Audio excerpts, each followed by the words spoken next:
오늘 시간에는 주를 따라 가오리다 하는 제목으로 하나님 말씀 증거하도록 하겠습니다. 여러분들께서는 인생을 살아가시면서 내가 정말 믿고 따를 만한 분을 만나 보셨습니까?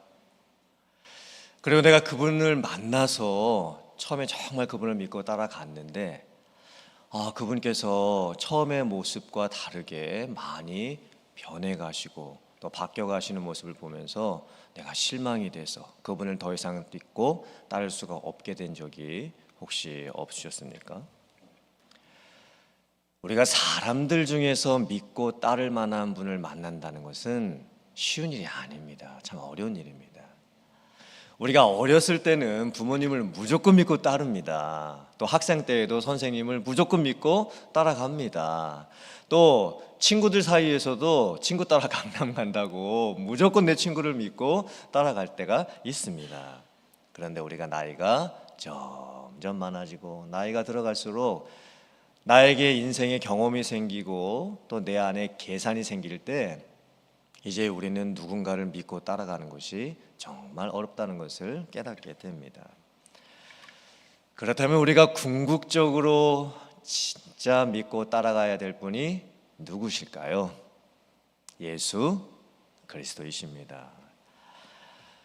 내가 누구를 믿고 따라갈 때 바른 길로 갈 수 있을까요? 내가 누구를 믿고 따라갈 때 후회하지 않을 수가 있을까요? 내가 누구를 믿고 따라갈 때 진정 내 삶에 변화가 일어날 수 있을까요? 내가 누구를 믿고 따라갈 때 구원이 나에게 임할 수 있을까요? 그분은 바로 예수 그리스도이십니다. 오늘날 교회를 다니시는 성도님들의 모습을 보면 예수님을 믿는 상태에만 머물러 있는 분들이 많은 것을 보게 됩니다.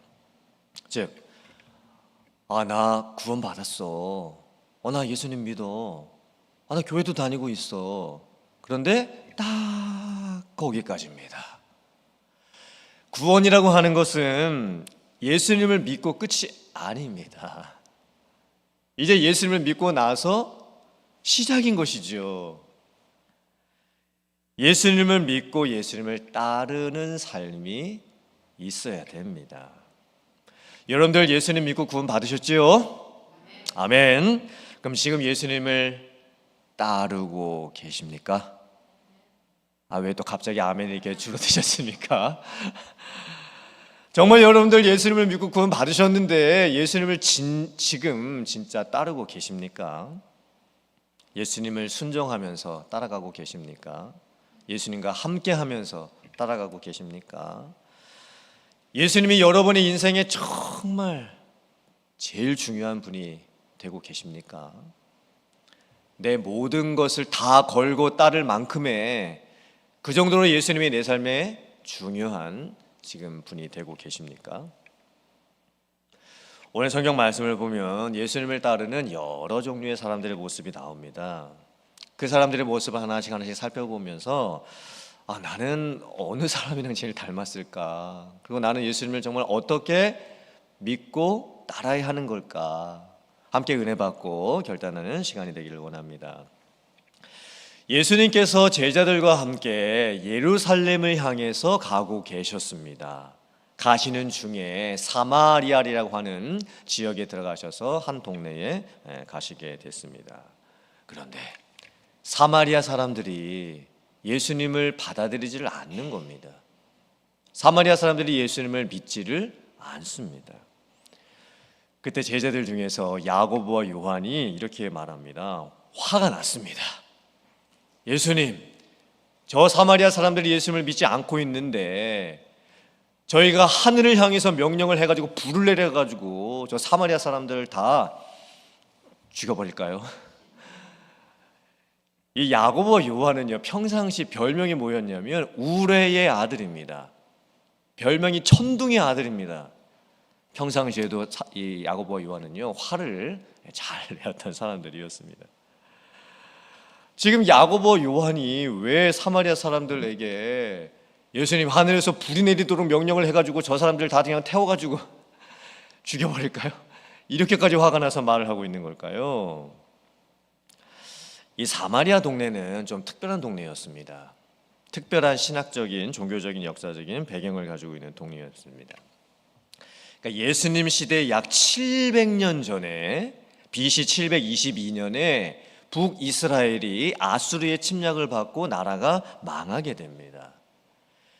그때 아수르가 자기 나라 사람들을 데려다가 북이스라엘에 특별히 사마리아 지역에 이사를 해가지고 살게 했습니다. 그러자 어떤 일이 벌어지게 됐냐면 아수르에서 온 아수르 사람들과 사마리아에 살고 있었던 유대인들이 같이 결혼을 하기 시작을 합니다. 원래 유대인들은 신앙의 정통을 지켜야 되는 사람들입니다. 이방 민족하고 그렇게 만나거나 결혼을 하셔는 절대 안 되는 그런 민족입니다. 그런데 사마리아에 살고 있었던 유대인들이 유대인으로서의 신앙의 정체성을 다 버린 겁니다. 그리고 아수르 사람들을 받아들인 겁니다. 그들과 함께 결혼을 하고 또 자녀까지 낳게 되었습니다. 혼합주의 신앙이 일어나게 된 것이죠. 그래서 정통 유대인들은 사마리아에 살고 있었던 유대인들을 상종을 하지 않기를 시작했습니다. 심지어 개 같은 자들이라고 취급까지 하게 되었습니다. 보통 정통 유대인들은 사마리아 동네에 들어가지도 않았고 사마리아 사람들과 만나지도 않았고 심지어 여행을 할 때 위쪽의 동네였던 갈릴리에서 아래쪽 동네였던 예루살렘으로 여행을 할 때 가운데에 사마리아가 있었거든요. 근데요, 사마리아 동네를 통과해서 가지 않고 이렇게 빙 둘러서 갈 정도였습니다. 그런데 예수님께서 이 사마리아 동네에 평상시에 많이 방문을 하셨습니다. 그래서 복음을 전하셨죠. 그런데 사마리아 사람들이 예수님을 믿지를 않는 겁니다. 이제 예수님께서 다시 한번 또 사마리아에 가셨는데 여전히 사마리아 사람들은 예수님을 믿지를 않습니다. 그래서 제자들이 화가 난 거예요. 보통 유대인들 같은 경우면 사마리아 사람들 상종도 안 할 텐데 그래도 예수님과 제자들이 평상시에 사마리아에 많이 가서 복음을 전해 주었음에도 불구하고 사마리아 사람들이 도무지 예수님을 믿지 않자 야고보와 요한이 화가 난 것이지요. 끝까지 예수님을 믿지 않는 저 사람들 그냥 망해버렸으면 좋겠습니다 라는 그런 마음을 가졌던 겁니다. 그때 예수님께서 어떻게 대답을 하실까요? 오히려 그렇게 말하는 이 야고보와 요한을 책망하시지요. 그리고 다른 마을로 가서 전도를 하십니다. 그런데 예수님의 속마음은 어땠을까요? 오늘 이 말씀이 어떻게 시작이 되냐면 예수님께서 죽을 때가 가까우심을 아시고 예루살렘을 향기로 결심하시고 그리고 굳은 결심을 하시고 예루살렘으로 가고 계셨던 상황입니다.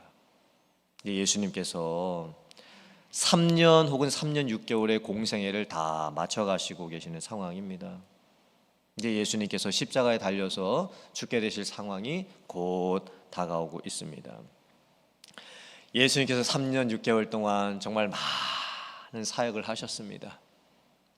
천국 복음을 전해 주셨고 많은 병자들을 고쳐 주셨고 또 종교 지도자들과 논쟁을 하시면서 잘못된 유대주의, 그 율법주의 신앙도 책망을 해 주셨고 또 예수님께서 많은 제자들을 세우셨고 특별히 12제자를 삼으셔가지고 자기의 제자로 훈련을 다 시켜 놓으셨습니다.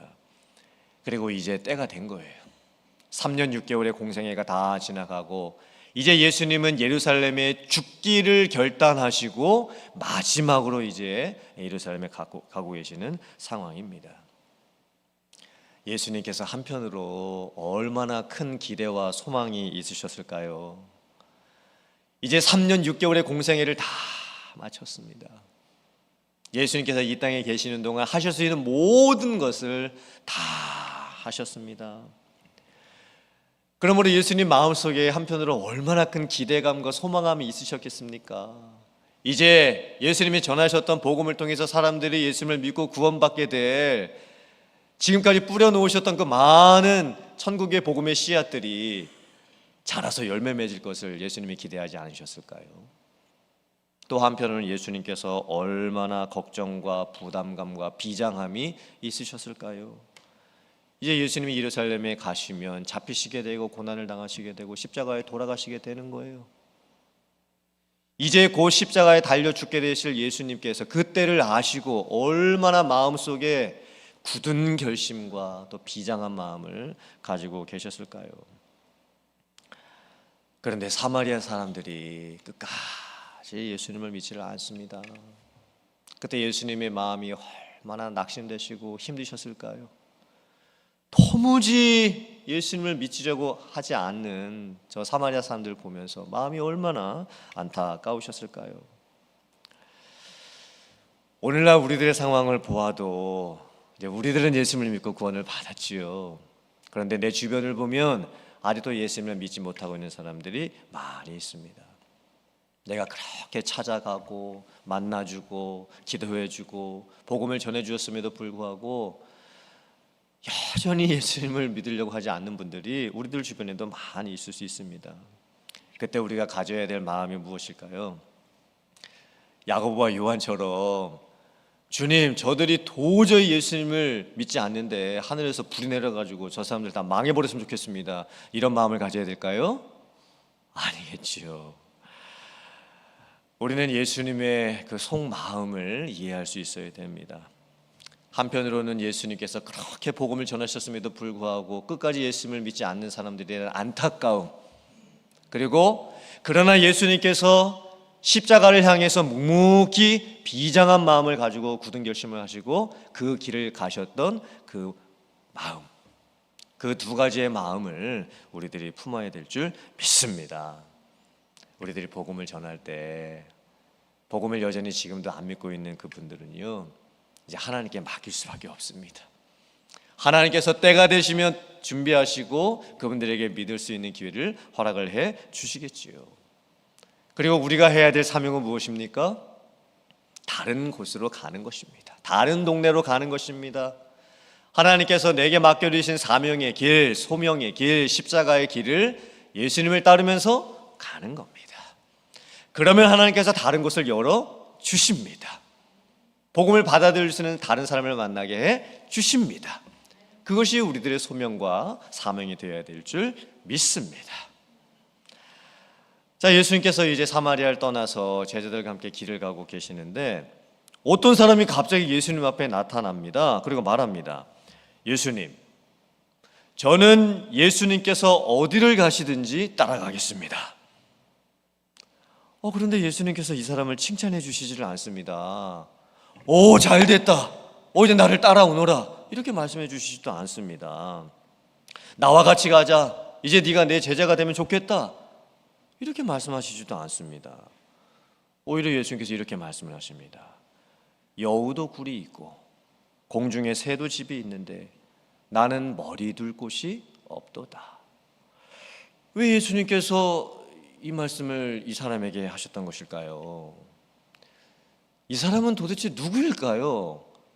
그리고 왜 예수님을 찾아와가지고 다짜고짜 예수님께서 먼저 부르시지도 않았는데 자기가 먼저 예수님을 찾아와가지고는 예수님, 저는 주님을 따르겠습니다. 예수님이 어디를 가시든지 저는 따라갈 각오가 되어 있습니다. 이렇게 말을 했던 걸까요? 오늘 본문 말씀이 마태복음 8장 19절에도 이제 같이 나옵니다. 그런데 마태복음에는 이 사람이 누구인지 정확하게 기록되어 있습니다. 이 사람이 누구였냐면 서기관이었습니다. 서기관이 어떤 사람이냐면 율법을 연구하고 또 가르쳤던 사람들입니다. 즉 성경 박사와 같은 사람들입니다. 율법의 말씀을 지식적으로 너무나 잘 알고 있었던 사람입니다. 그런데 예수님 당시의 서기관들은 물론 거룩하고 좋은 서기관들도 있었지만 대부분의 서기관들은 외식적인 사람들이 많았습니다. 이 내면적인 경건보다는 이 겉으로 보여지는 외형적인 형식에 치우친 신앙을 갖고 있는 사람들이 많았습니다. 서기관이 누구보다도 율법을 잘 알고 있지 않겠습니까? 하나님의 말씀을 잘 알고 있지 않겠습니까? 그래서 한편으로는 나는 율법을 잘하는 사람이다 라고 하는 교만함이 있고, 다른 한편으로는 하나님의 말씀을 잘 지키지고 못하는 사람들에게 비판하고 정죄하는 그런 사람들이었던 겁니다. 그러므로 이 첫 번째 사람은 어떤 사람일까요?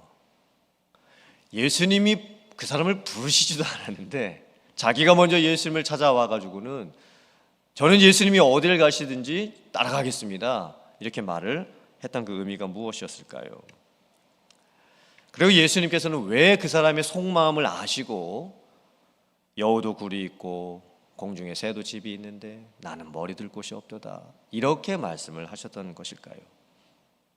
예수님께서 나는 머리 둘 곳이 없다라고 말씀하셨던 의미가 뭐지요? 이제 곧 예수님이 십자가에 달려 죽게 되십니다. 예수님께서는 장차 예수님께 있을 고난을 말씀을 하시면서 네가 나의 고난의 자리까지 따라올 수 있겠느냐? 네가 나를 따라오면 잠잘 자리도 마땅치 않을 것이며 네가 나를 따라오면 여러 가지 네가 예상하지 못한 힘들고 어려운 일들을 앞으로 많이 만나게 될 텐데 네가 그것을 지금 각오하고 지금 나를 따르겠다고 이야기를 하는 것이냐? 지금 이렇게 예수께서 말씀을 하고 계신 거예요. 이 첫 번째 사람은 어떤 사람일까요? 자기 의욕에 불타고 있는 사람입니다. 인간적인 열심이 지금 불타고 있는 사람입니다. 예수님께서는 그 사람을 보시면서 사람이 가진 열심만 가지고, 인간이 가지고 있는 자기 의욕만 가지고 앞으로 예수님을 따라오게 됐을 때 받게 될 궁핍과 배고픔과 배척과 고난을 모른 채 그냥 맹목적인 열심만 가지고 예수님을 따르려고 했던 것을 책망을 하고 계시는 겁니다. 우리들도 예수님을 따라갈 때 인간적인 열심으로 따라가면 안 됩니다. 신앙생활을 할 때 사람이 갖는 열심으로 어떤 일을 하면 안 됩니다. 내가 인간적인 열심만 가지고 어떤 교회 일을 하거나 예수님을 따라간다고 생각을 하면 나중에는 내가 지칩니다. 그리고 나중에는 나보다 열심히 안 하는 사람들을 비판하고 정죄하게 되는 겁니다. 우리는 예수님을 어떻게 따라가야 될까요? 예수님께서 십자가에 죽으셨던 것처럼 낮아지시고 희생하시고 겸손하시고 섬기셨던 것처럼 예수님을 따라가는 그 자리는 머리 둘 곳도 없는 그 자리임을 우리들이 알지만 그래도 묵묵하게 결단하고 주님 가시는 그 길을 끝까지 따라갈 수 있는 그런 선한, 착한, 충성된 우리들이 되어야 될 줄 믿습니다. 자, 예수님께서 또 다른 사람을 이제 만나십니다. 이번에는 예수님께서 먼저 그 사람에게 말씀을 하십니다. 나를 쫓으라. 그랬더니 이번에는 이 사람이 이렇게 대답을 합니다. 나로 하여금 먼저 가서 내 부친을 장사하게 허락하옵소서. 그랬더니 예수님께서 이렇게 또 말씀하십니다.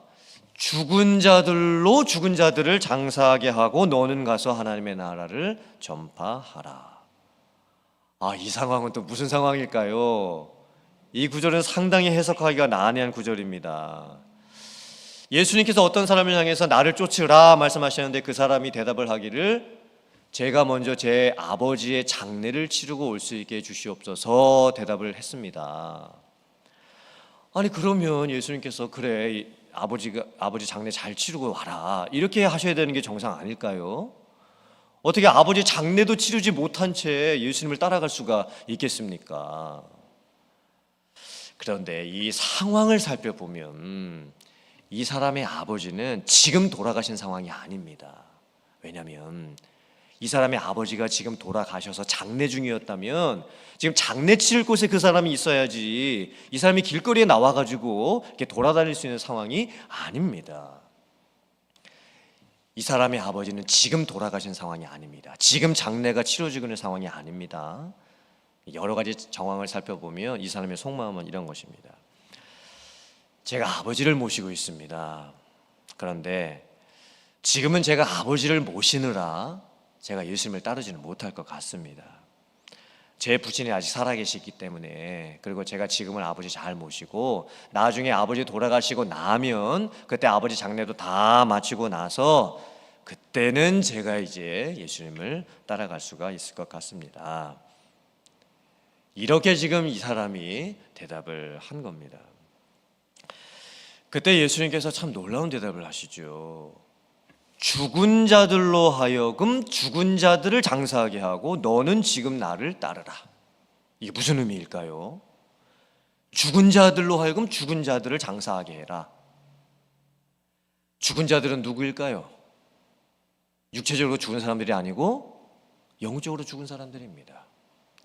영적으로 죽어서 하나님의 은혜가 무엇인지도 모르고 예수님을 믿는 게 무엇인지도 모르고 복음이 무엇인지도 모르고 하나님의 나라가 무엇인지도 모르는 사람들, 그런 사람들이 그런 사람들을 책임지게 하고, 만약에 네가 구원이 무엇인지를 알았고 은혜가 무엇인지를 알았고 십자가가 무엇인지를 알았고 복음이 무엇인지를 알았고 하나님의 나라가 무엇인지를 알았다면, 그리고 예수님이 누구신지를 알았다라면, 죽은 사람들이, 즉 은혜를 알지 못하는 사람들이 은혜를 알지 못하는 사람들이 일을 감당하도록 하고, 은혜를 알고 있는 너는 지금 나를 따르라, 이렇게 말씀을 하고 계시는 거예요. 이 말씀이 우리들에게 주시는 은혜와 도전이 무엇일까요? 예수님을 따른다고 하는 것은 무엇일까요? 우리들도 이렇게 대답할 때가 많죠. 제가 지금은 안 될 것 같습니다. 제가 나중에 좀 하면 안 되겠습니까? 제가 지금은 시간이 없어서 안 되겠습니다. 제가 지금은 뭐가 어떻게 해서 안 되겠습니다. 사실 우리들도 이런 핑계를 댈 때가 참 많이 있습니다. 그런데 한번 생각해 보세요. 우리에게 여유가 있는 시간이 언제 있을까요? 우리의 인생 가운데 모든 형편이 다 나아져가지고 내가 예수님만을 따를 수 있게 될 그런 모든 환경이 다 준비될 수 있는 그런 때가 언제 찾아올까요? 저는 아마 죽을 때까지 그런 상황은 찾아오지 않을 것 같습니다. 하나님께서 우리에게 원하시는 시간은 언제일까요? 지금입니다. 하나님께서 우리에게 따르라라고 부르시는 시간은 지금입니다. 하나님은 지금 우리를 부르고 계시는 거예요. 주님은 지금 우리를 부르고 계시는 거예요. 근데 우리들은 여러 가지 인간적인 핑계들이 너무나 많습니다. 사랑하는 성도님들, 지금 주님께서 여러분들을 부르시는 그 부르심에 순종할 수 있기를 주님의 이름으로 축복합니다. 여러분의 상황과 여러분의 형편이 물론 힘들고 어렵지요. 그것은 저도 알고 주님도 다 알고 계십니다. 그런데 그런 상황에서 만약에 주님께서 내게 어떤 소명과 사명을 허락해 주신다라면 그때는 하나님께서 허락해 주실 줄 믿고, 그리고 하나님의 부르심이 지금이라는 것을 내가 깨닫고 하나님께 다 맡겨놓고, 하나님이 지금 부르셨으니 내가 지금 주님을 따라가면 모든 것을 하나님께서 책임져 주시지 않으시겠습니까? 그러니 하나님께서 우리를 지금 불러주셨겠지요. 지금 여러분의 내면의 마음속에 주님께서 나를 어떤 일에 또 어떤 소명과 사명의 장소에 부르시고 계신다라고 하는 그런 음성이 들린다라고 한다면 지금 순종할 수 있는 여러분들이 되시기를 주님의 이름으로 축복합니다. 그리고 예수님을 따라갈 수 있는 그런 삶을 살아가는 여러분들 되시기를 주님의 이름으로 축원합니다. 아멘. 자, 예수님께서 세 번째 사람을 또 부르십니다. 그런데 이 세 번째 사람은 또 이렇게 반응을 합니다. 또 다른 사람이 가로되 주여 내가 주를 따르겠나이다마는 나로 먼저 내 가족을 작별하게 허락하소서. 가족을 작별한다는 의미가 무슨 뜻일까요? 가족은 내게 있어서 가장 소중한 겁니다. 가족만큼 소중한 게 어디 있겠습니까? 가족이라고 하는 것은 나의 안전한 바운더리입니다. 가족 안에서 우리가 돌봄을 받지요. 가족 안에서 우리가 보호를 받고 가족 안에서 우리가 안정을 누릴 수가 있습니다. 이 세상에 있는 것들 뭐 중요한 게 많지만 가족만큼 소중한 건 없는 거예요. 그런데 이 사람이 제가 예수님을 따르겠지만은 저로 먼저 가족을 좀 작별하고 올 수 있게 해주시옵소서, 이렇게 말하는 의미가 무엇일까요?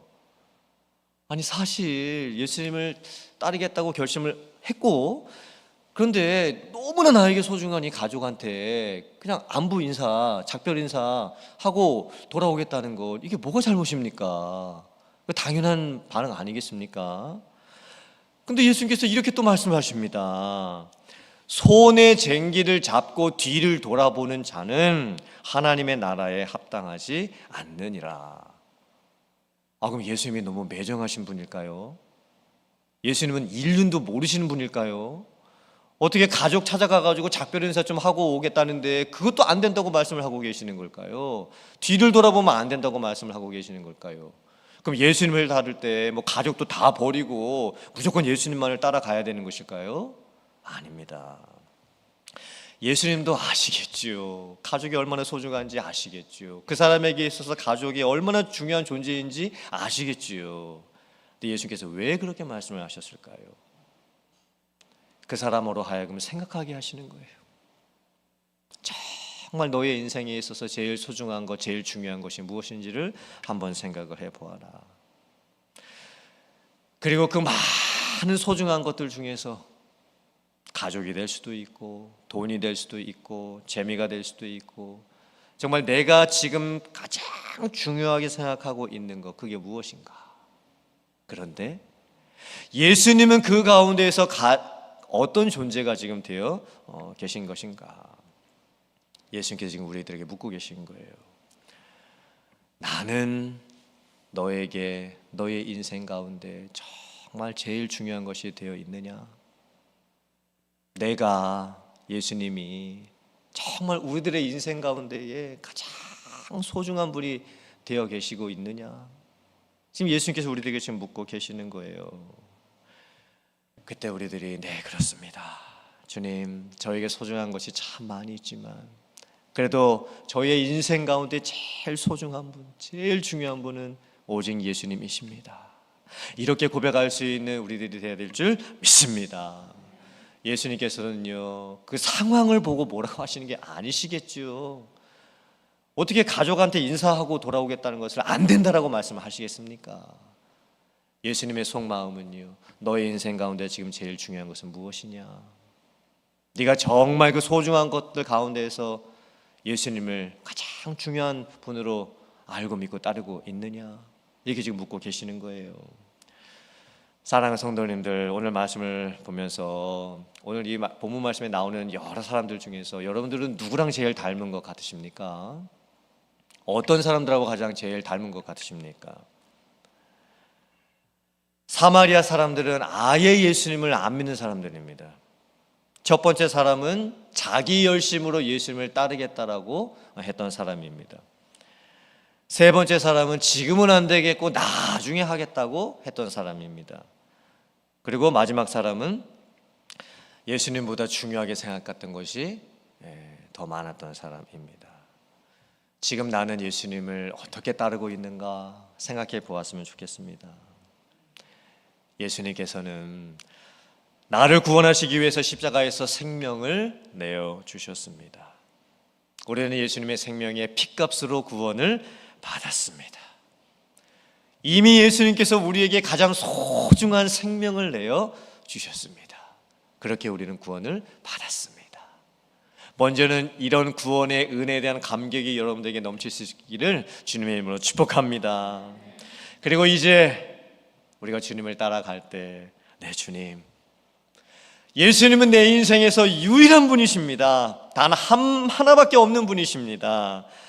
예수님을 나는 이제 생명의 주로 믿습니다. 그리고 예수님이 어디를 가시든지 저는 따르겠습니다. 인간적인 열심으로 따르는 것이 아닙니다. 저의 성급함으로 따르는 것도 아닙니다. 자기 의를 가지고 따르는 것도 아닙니다. 나중에 하겠다고 따르는 것도 아닙니다. 그리고 소중한 것이 다른 것이 있고 따르는 것도 아닙니다. 예수님, 정말 주님만이 나의 전부이십니다.